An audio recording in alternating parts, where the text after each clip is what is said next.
어제 우리 애들이랑 짜장면을 먹었거든요. 포항에 제가 또 이게 맛집 하나씩 알려드리면 다들 신경이 곤두서서 거기를 가거나 그렇게 해요. 그래서 제가 어디를 갔냐면 어제 택전교회 옆에 있는 택전반점을 갔어요. 거기 유명해요. 뭐가 유명하냐면 10,000원에 탕수육을 무한리필로 먹을 수 있어요. 네, 탕수육을 택전반점. 네. 그러면 10,000원에 탕수육을 무한으로 주는데 짜장면이나 짬뽕을 하나씩 그냥 줘요. 네, 주고 12,000원이면 볶음밥을 주고요. 뭐 하여튼 그래. 뭐 15,000원이면 뭐 하여튼 뭐 거기 더 좋은 거 나오고 막 그래요. 그래서 뭐 지금 적어 놓는 거야? 그래 다들 하여튼 맛집에 다들 눈이 돌아가지고 택전반점을 갔어요. 세상에 짜장면도 그냥 다 그냥 평범해요. 중요한 건 뭐냐면 탕수육을 얼만큼 먹느냐의 싸움이죠. 그쵸? 탕수육 얼마나 먹느냐의 싸움입니다. 어차피 우리는 탕수육을 하나 시키고 음식 5개 시키면 50,000원이 나오는 집이에요. 우린 5명이니까. 그러니까 하여튼 최선을 다해서 먹는데요. 정말 우리 애들이 최선을 다하더라고요. 정말 좀 미안했습니다. 그제 미안할 정도로 먹었어요. 그러니까 산처럼 한 4번인가 5번을 이만한 그릇에 탕수육을 내가 그랬어요. 야, 이걸 다 먹을 수 있어? 그러더니요, 막 단무지를 또 산처럼 갖고 와요. 그런데 그걸 다 먹는 거예요. 와, 평소에 보면 아빠가 탕수육 안 사주는 사람인 걸로 느껴질 정도로. 사실 잘 안 사주긴 합니다. 너무 비싸가지고. 짜장면만 먹고 그러는데. 근데 어제 그런 걸 먹으면서 무슨 얘기를 했냐면, G.O.D의 노래가 서로 생각이 났어요. 네. 어머님은 짜장면이 싫다고 하셨어. 어머님은 짜장면이 싫다고 하셨어. 이게 그 스토리가, 제가 이제 이런 얘기를 하다가 보니까 우리 아내가 제가 탕수육 가지러 갔다 온 사이에 그 가사를 우리 애들한테 막 읊어주고 있더라고요. 너무 슬픈 거야.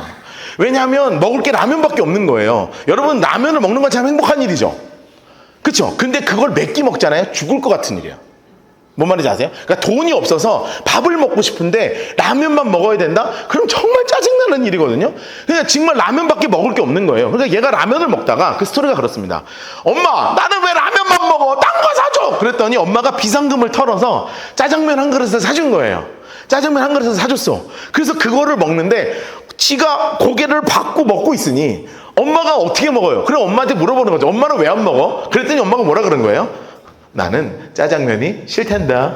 이 스토리입니다. 근데 이게요, 제가 그랬거든요. 저는 그 노래를 되게 저의 이야기로 들려요. 1990년대 짜장면 한 그릇에 1,000원일 때가 있었습니다. 예? 다 기억하시죠? 예. 저랑 같이 시대를 지내신 분들은 짜장면이 한 그릇에 1,000원일 때가 있었습니다. 그럼 곱빼기는 얼마냐면 1,500원이에요. 저희 아버지가 어디 집회를 가셨나 무슨 일이 있었나 그래서 아버지가 없는 날 우리 엄마가 밥도 너무 하기 싫고 그러니 엄마의 비상금을 몰래 털어가지고 저랑 제 동생이랑 초등학교 요만할 때 둘이를 데리고 짜장면집을 데리고 간 거예요. 그런데 돈이 없잖아요. 2그릇 시키면 2,000원이고 곱빼기 시키면 1,500원이거든요. 그래 곱빼기를 하나 시켜가지고 셋이서 먹는 거예요. 그러면 생각해봐요. 제가 어렸고 제 동생도 어렸고 저는 어릴 때도 이만했고 제 동생은 어릴 때 요만했거든요. 그런데 이만한에 둘이서 짜장면 곱빼기를 셋이서 어떻게 나눠 먹습니까? 그것도 이 맛있는 거를 어떻게 나눠 먹어요? 근데 우리 애들은 이거를 공감을 못 하더라고요. 왜냐하면 짜장면 그냥 사 먹으면 되잖아 이래요. 하여튼 배들이 불러갖고 짜장면 한 그릇 사 먹기 어려웠던 시대를 다 지났다니까. 그래가지고 짜장면을 막 고개를 받고 먹는데 엄마는 그냥 단무지만 깨작깨작 하면서 그거 이제 한두 줄기 잡순 것 같아 제 느낌에. 저는요 단무지도 뺏길까봐 단무지를 짜장 안에 숨겨갖고 먹었거든요. 옛날엔 단무지가 무한리필이 아니었습니다. 그냥 그거 하나 주세요. 그럼 막 아저씨가 막 집어 던지고 그래서 막 이게 너무 비싸니까. 그러니까 단무지를 동생 몰래 먹으려고 한 입 베어 물어서 짜장 밑에 막 숨겨서 먹고 그랬거든요. 그러니까 막 그 짜장면이 막 생각하면서 우리 엄마가 짜장면이 싫은 게 아니라 우리 엄마 짜장면을 너무 좋아하는데 못 먹었는데 막 그것이 막 오버랩 되면서 우리 애들은 이제는 막 탕수육을 막 있는 대로 막 갖다 먹으면서 막 행복해 하는데 참 진짜 시대가 좋아졌다 하면서 무슨 생각이 들었냐면 엄마가 짜장면이 싫다고 하는 본질이 뭐지? 에 대한 질문에 빠졌습니다.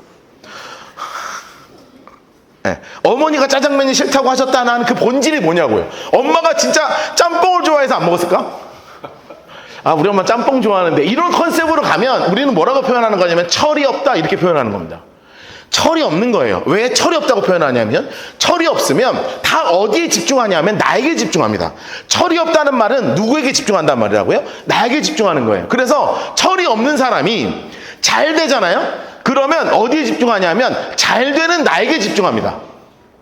철이 없는 사람이 힘들잖아요. 그러면 어디에 집중하는 줄 아세요? 힘든 나에게 집중합니다. 자, 그렇다는 건 짜장면을 앞에 둔 아이가 철이 없잖아요. 그러니 배고픈 엄마가 눈에 보이지 않고 배고픈 나만 보인 거예요. 그래서 이 사건의 본질은, 엄마가 짜장면을 싫다고 하셨던 이 사건의 놀라운 본질은 두 가지로 갈립니다. 첫 번째는 이 아이가 정말 철없이 내 생각만 했다. 두 번째, 이런 철없는 아이를 한없이 사랑한 엄마의 사랑이 담겨 있다. 여러분, 이것이 어머니는 짜장면이 싫다고 하셨어 하는 이 한 줄의 문장 안에 담겨있는 철없이 나만 생각하는 아이와 한없이 사랑을 베푸는 어머니의 사랑이 딱 붙어있는 장면이에요. 제가 왜 이거를 말씀드리는 줄 아십니까? 이 철없는 나만 생각하는 존재들이 철없이 그대로 자라면, 그 고인 것 안에 나만 생각하면서 자라면 어떤 광경으로 펼쳐지기 시작하냐면, 따라합시다. 열등감. 다시 따라합시다. 열등감. 자, 뭐에 사로잡힌다고요? 열등감에 사로잡힌다고요. 열등감에 사로잡혀. 그러면 열등감에 사로잡히는 순간 전부 다 어떤 일이 벌어지냐면 완전히 비교 대상이 됩니다. 전부 다. 내 삶이 누군가의 삶과 비교 대상이 되고, 내 말이 누군가의 말과 비교 대상이 되고, 심지어 내 신앙도 누군가의 신앙과 비교 대상이 돼서 내가 자존감이 높이 나의 모든 것을 받으시는 하나님, 내 모든 걸 좋아하시는 것에 대한 하나님에 대한 확신과 신뢰가 없이 내 스스로에게 갇혀서 다 나만 바라보게 되면 신앙이 열등감의 신앙으로 완전히 굳어져 버리게 됩니다. 이게 굉장히 불행한 신앙이고 굉장히 불행한 삶을 살게 돼요. 나에게만 집중하는 철없는 삶이 크면 열등감의 삶으로 바뀌게 된다고요. 제가 왜 이것을 어머니는 짜장면이 싫다고 하셨어로 시작해서 이렇게까지 왔는 줄 아세요?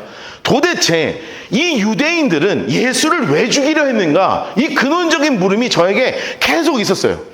근원적인 물음이 있었어요. 왜 죽이려고 그러지? 그냥 놔둬도 되잖아.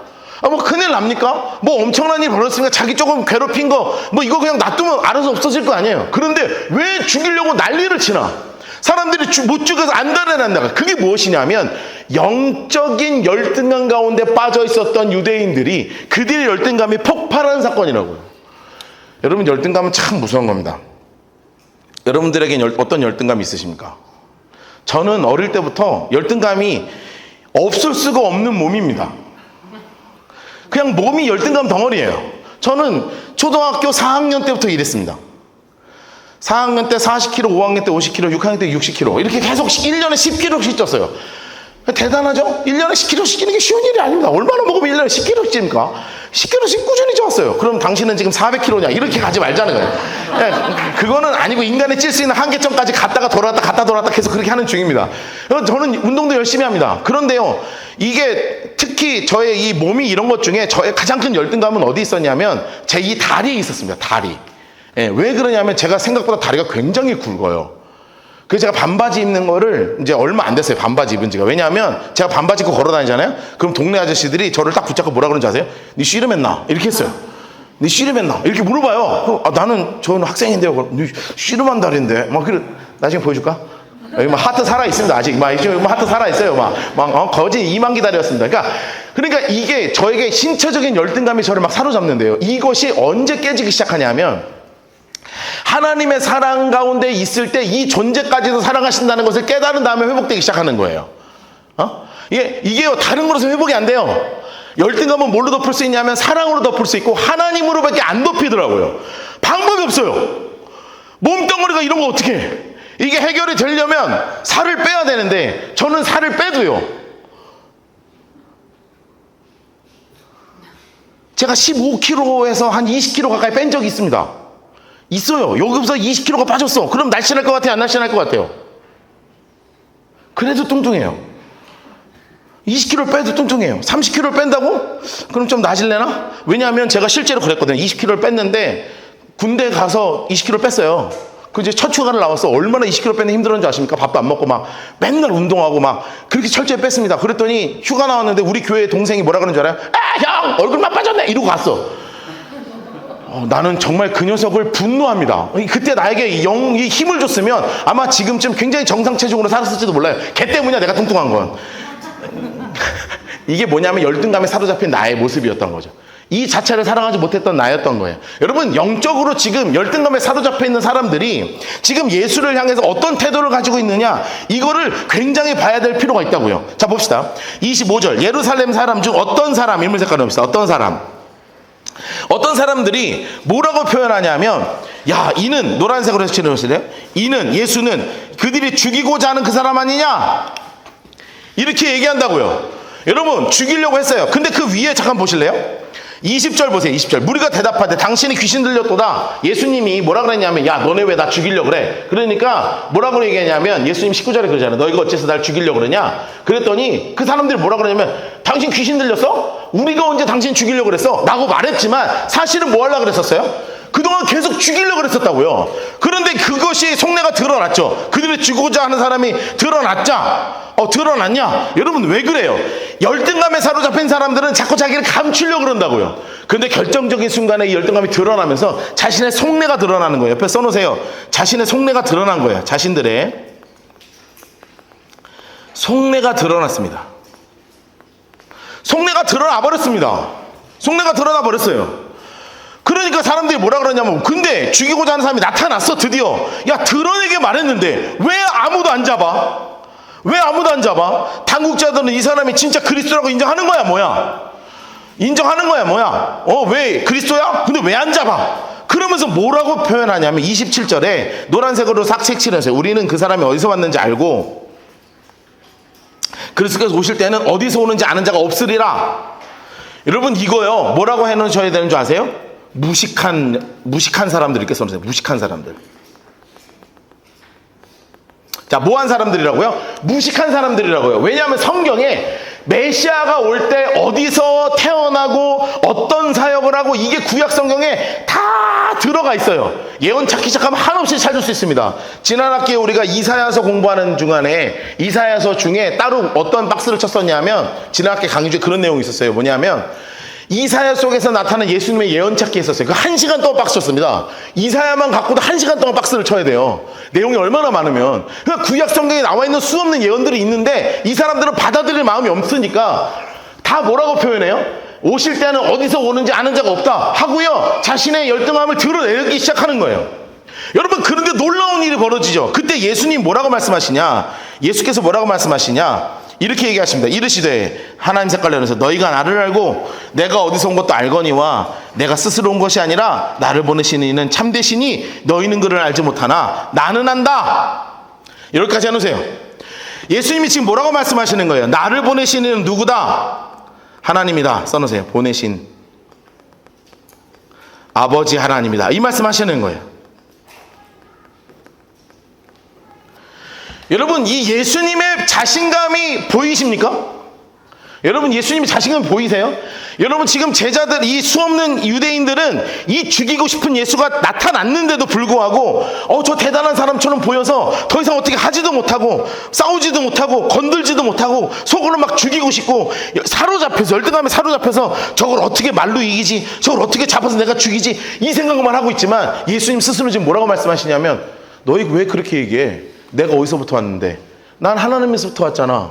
난 어떤 존재인데? 하나님의 아들이잖아. 왜 뭐 그리스도가 나타나면 어디서 나타나는지 모른다고? 왜 몰라? 성경에 다 나와 있잖아. 여러분, 철저히 하나님의 말씀, 그분 자체가 예수님이시기에, 말씀이신 그분은 우리 인간이 느끼는 그 어떠한 열등감도 없으신 분이시라고요. 여러분, 그렇다는 건 뭘 의미하는 줄 아십니까? 따라합시다. 성경을 붙잡을 때 나의 약함을 이길 수 있다. 써놓으세요. 성경을 붙잡을 때, 여러분, 우리 안에 꼭 붙잡아야 되는 게 이것입니다. 성경을 붙잡을 때 나의 약함을 이길 수 있어요.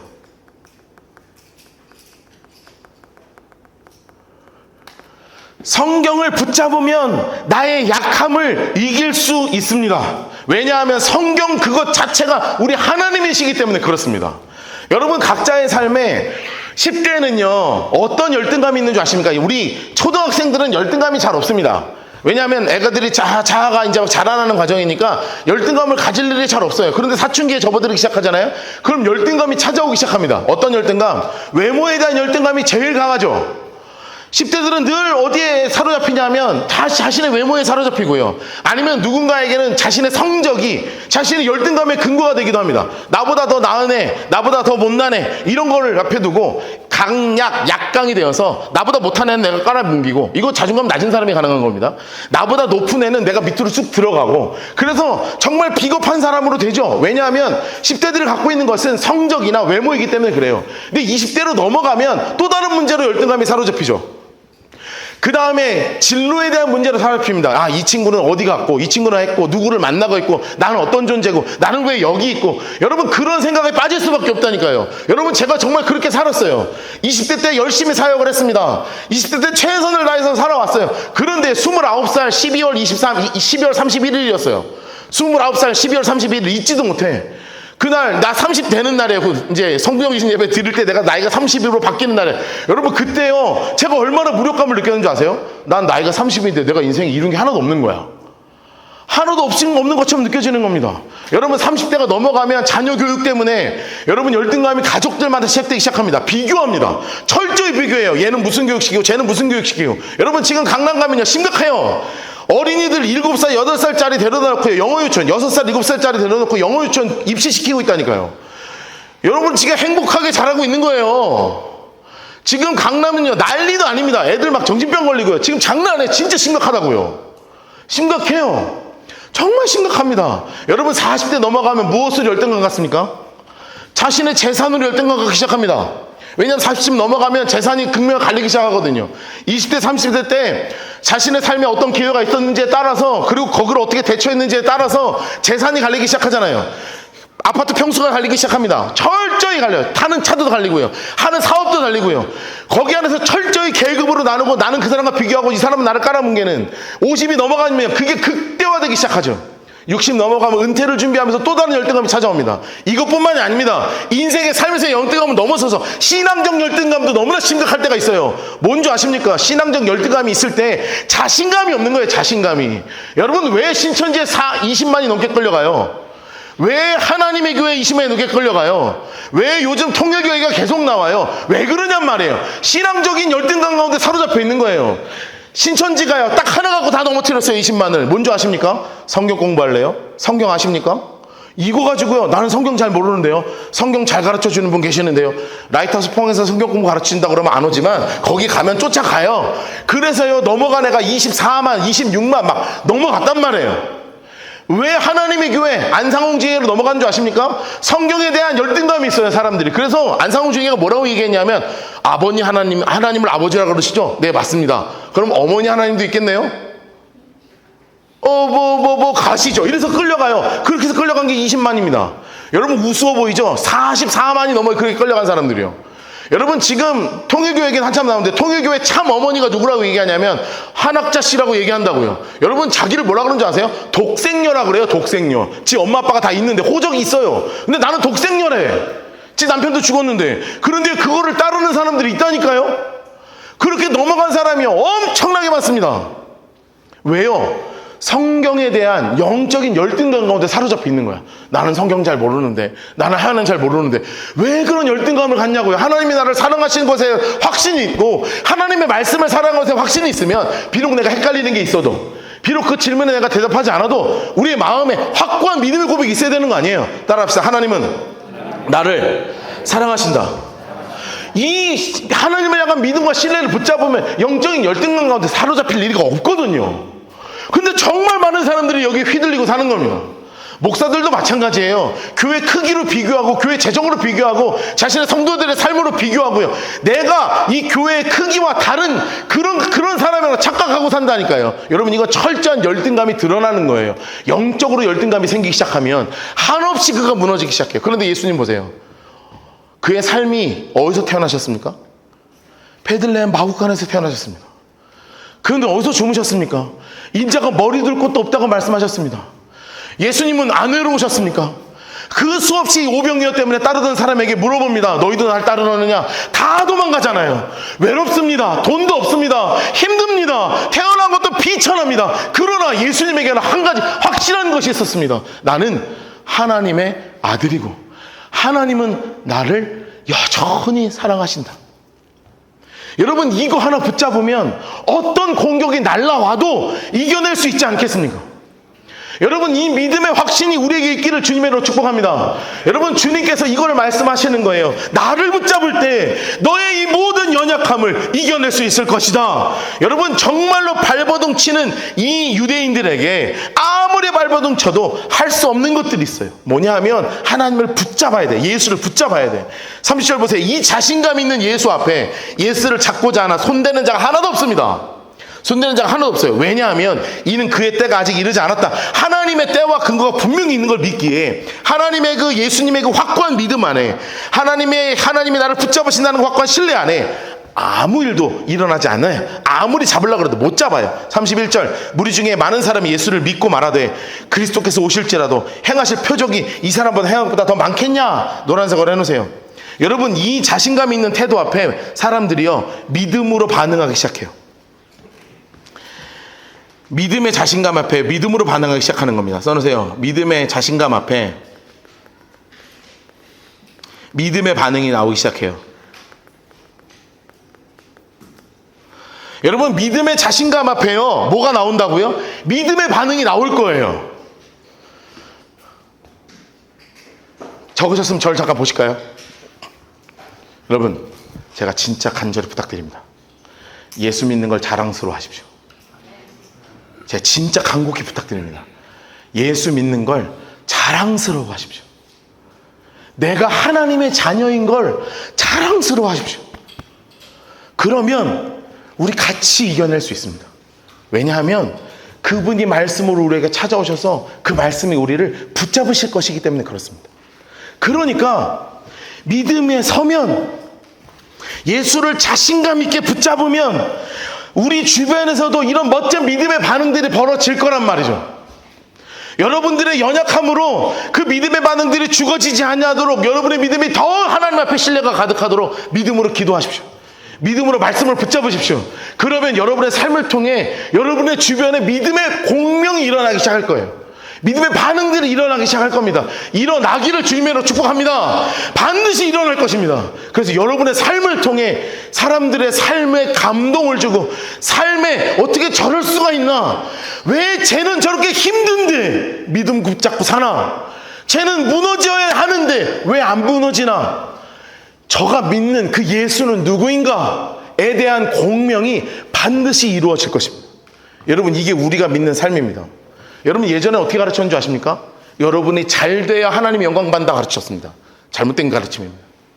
여러분이 잘 된다고 하나님의 영광이 드러날 정도의 영광이 아니에요. 하나님은 여러분들이 성공한다고 하나님이 영광 받을 정도의 그 영광이 아니라고요. 왜 하나님의 영광을 여러분의 성공과 결부시킵니까? 완전히 잘못된 가르침이라고요. 그거 아니에요. 여러분이 잘못돼도 하나님은 다 여러분의 삶을 통해 잘못되는 삶 순간에 하나님을 의지하고 바라보는 그 믿음을 바라보시고 하나님은 그분 자체의 영광을 드러내신다고요. 우리의 믿음을 통해서 역사하심이 일어나는 것이 나의 잘됨을 통해 일어나지 않습니다. 하나님의 영광은 실패함을 통해서 믿음의 자신감을 가지세요. 왜 난 실패했지? 하나님 나를 버렸나? 이렇게 뒷머리를 서지 말라고. 이게 믿음의 열등감이라고요. 그러지 말고 때론 내가 잘못될 때가 있단 말이에요. 그래도 그때 하나님께 한 걸음 더 나가는 거예요. 하나님 나를 붙잡으신다. 이 실수와 이 어려움을 통해서 하나님이 반드시 일하고 계신다. 하나님은 살아계신다. 하나님 지금도 나를 붙잡고 계신다. 여러분의 실패를 통해 일하실 하나님을 신뢰하자고요.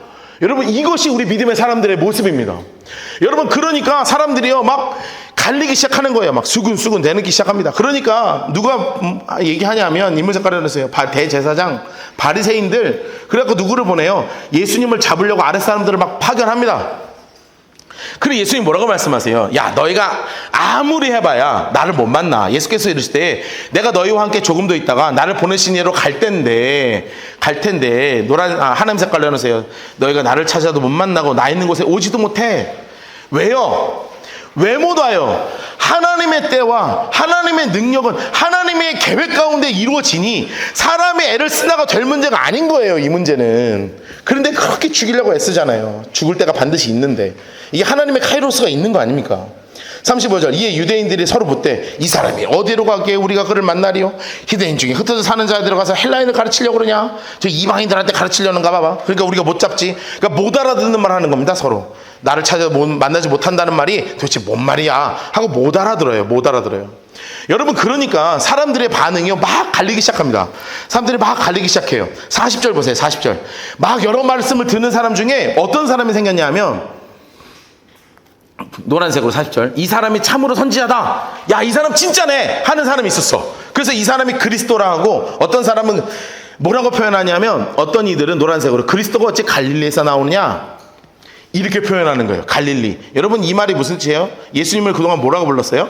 나사렛 예수다 이렇게 불렀잖아요. 나사렛 예수다.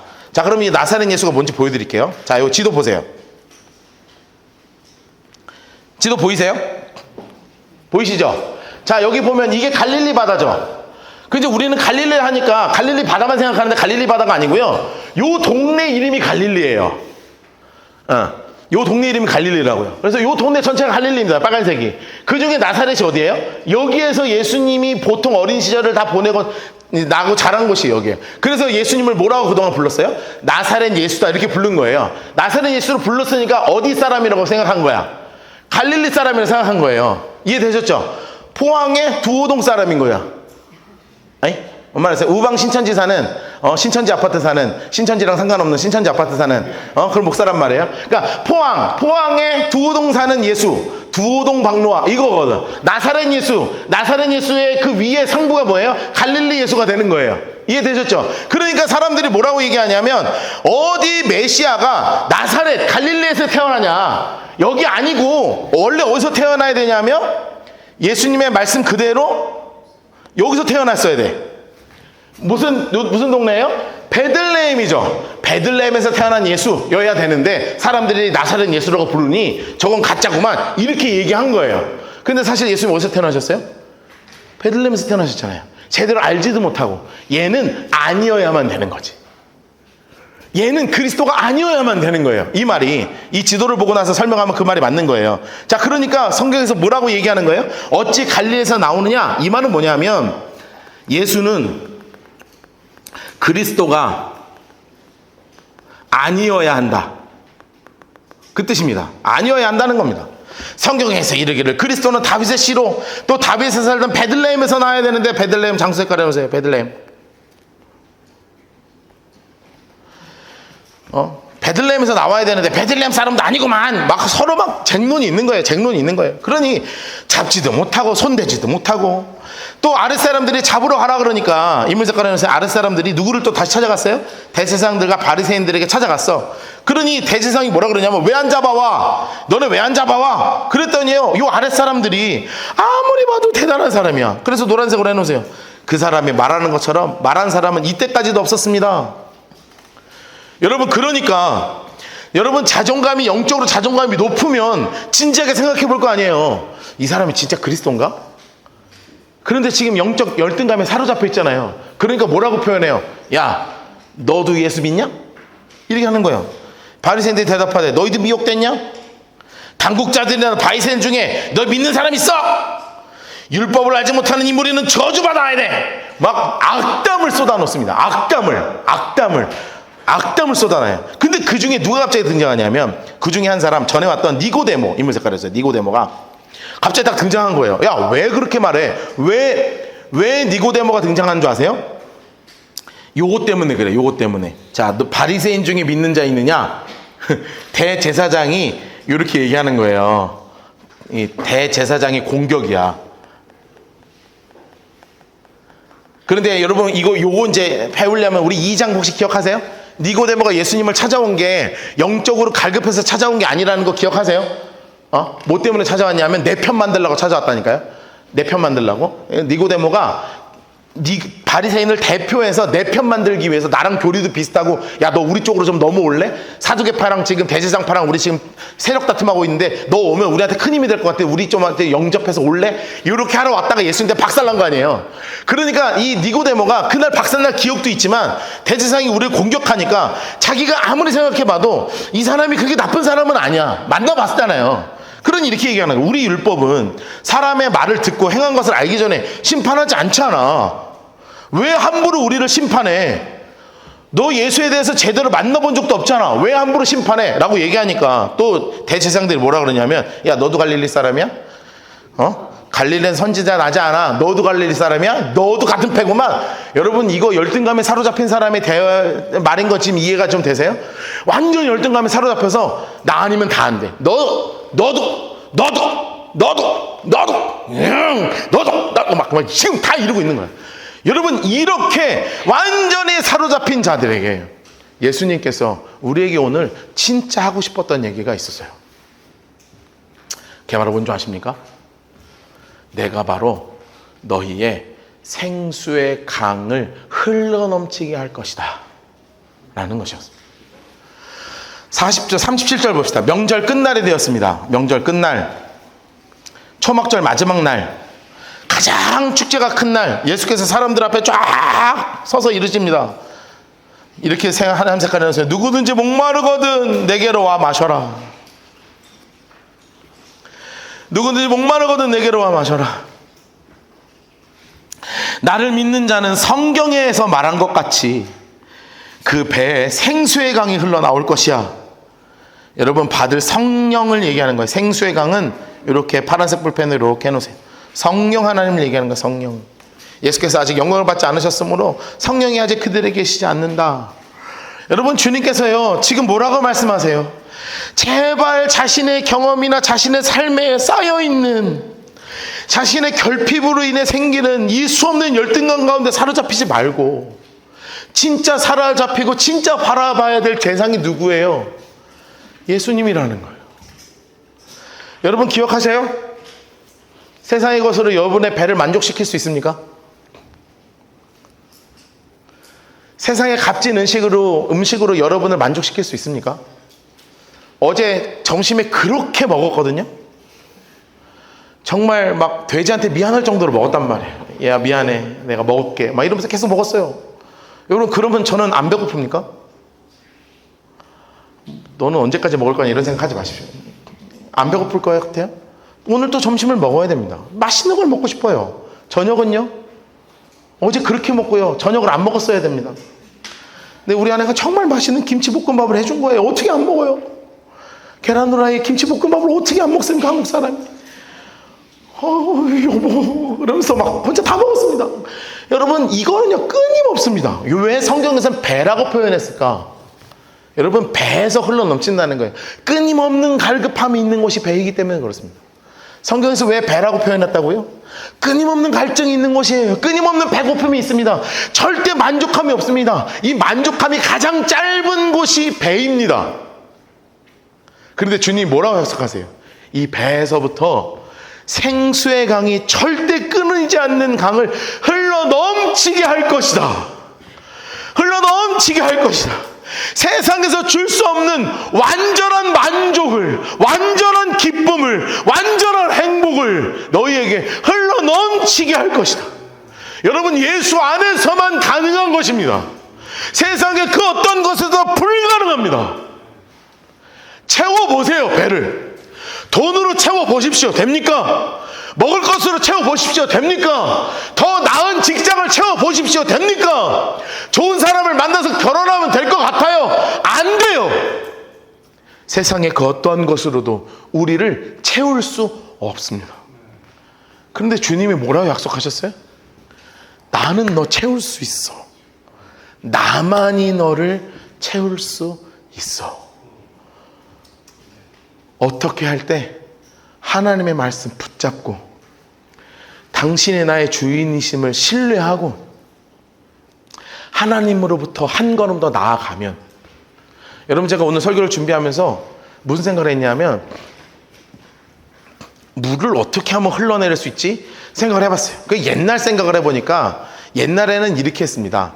이게 있으면 마중물이라고 부었거든요. 그러면 이게 뿌까뿌까뿌까 하면 갑자기 물이 콜록콜록 하고 나왔어요. 네, 그렇게 나왔어. 이제 물을 한 바가지 붓잖아요. 그럼 이게 뿌까뿌까 하면 좀 이따가 이렇게 하고 나왔다고요. 딱 붙죠? 소리 똑같죠? 이렇게 나와. 이렇게 나와. 이걸 마중물이라고 그랬어. 근데 마중물이라고 그러면 못 알아들까요? 지금 누가 마중물을 써요? 집에 펌프 있는 집 있습니까? 아니, 틀렸어. 그럼 내가 가만히 생각해서 이거 어떻게 하지? 오케이. 정확한 표현이 하나 있습니다. 수도꼭지를 틀어야 됩니다. 이거는 해야 돼. 뭔 말인지 이해돼요?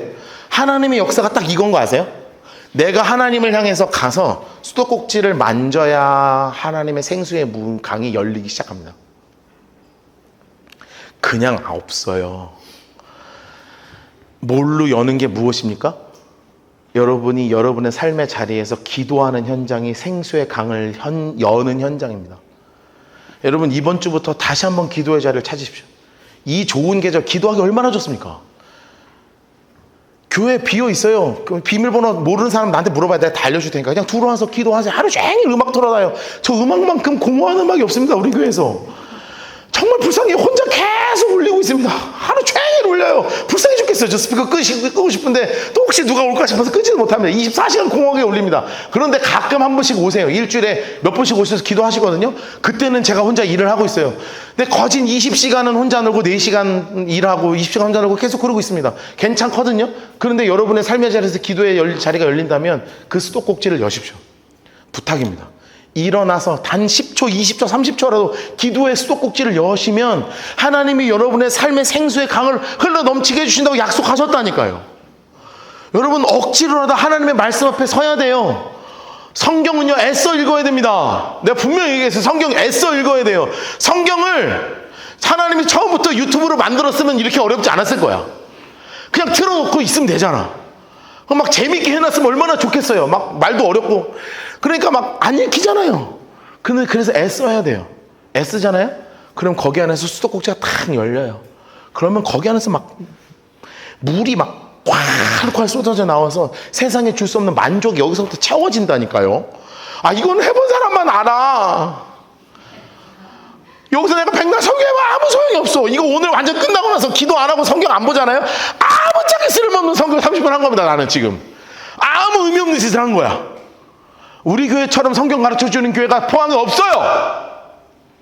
단연컨대 얼마나 성경 가르치는 걸 좋아하면 주일에도 성경 펼쳐놓고 박수 치십시오, 색칠하십시오 이러면 성경 가르쳐요. 세상에 없어. 수요일에도 가르쳐, 목요일에도 가르쳐, 토요일에도 또 안 온다니까. 그렇게 오프라인 오기 싫어하니까 줌으로도 가르쳐. 막 어떻게 해서든 해. 여러분 기를 쓰고 안 오잖아요. 막 기를 쓰고 안 보고 절대 나는 안 눌러볼 거야. 절대 저 줌을 내가 누르지 않을 것이다. 8시 그냥 지나 하나 절대 나는 누르지 않을 것이야. 하나 봐라 막 하면서 계속 막 뒷걸음질 치면서 막 계속 난 절대 안 할 것이야.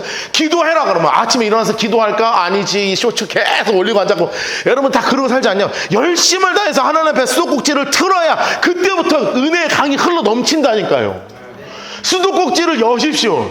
여러분의 삶의 수도꼭지를 오늘부터 당장 열어야 합니다. 그렇지 않으면 흘러 넘치는 은혜를 경험할 수가 없어요.